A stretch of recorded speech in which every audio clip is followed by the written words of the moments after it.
Now, before you go, a word about record keeping. Oh, good. I was going to ask you about that. What's the best way to keep track of what we're doing in the lab? Well, obviously all your observations should be written down. I know you think you won't forget stuff and you'll be able to recall it later, but generally this turns out not to be the case. Written data, however, are a permanent record, and you must be thorough.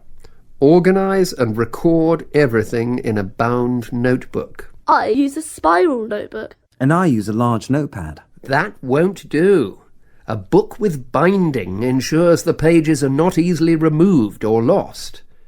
Oh, and be sure to write your entries in complete sentences. Isn't that a waste of time? Surely notes are good enough. You might think so, but brief notes can be hard to decipher at a later date, whereas with full sentences you are less likely to misinterpret data. I make sketches, simple drawings. That's a good idea, Vincent, but be sure to date them. You want us to write the date next to each drawing? Yes. Every sketch and every entry must be dated. What about headings? Use the title of the experiment as your first entry.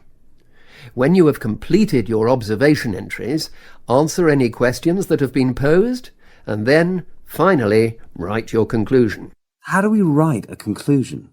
Do we need to repeat things like the questions and our findings, or the time it all took? Just write your own ideas or feelings about the experiment as the conclusion. Oh, and remember to sign it. Well, that's all I have time for today. If you have any questions, ask the lab assistant or come back to me.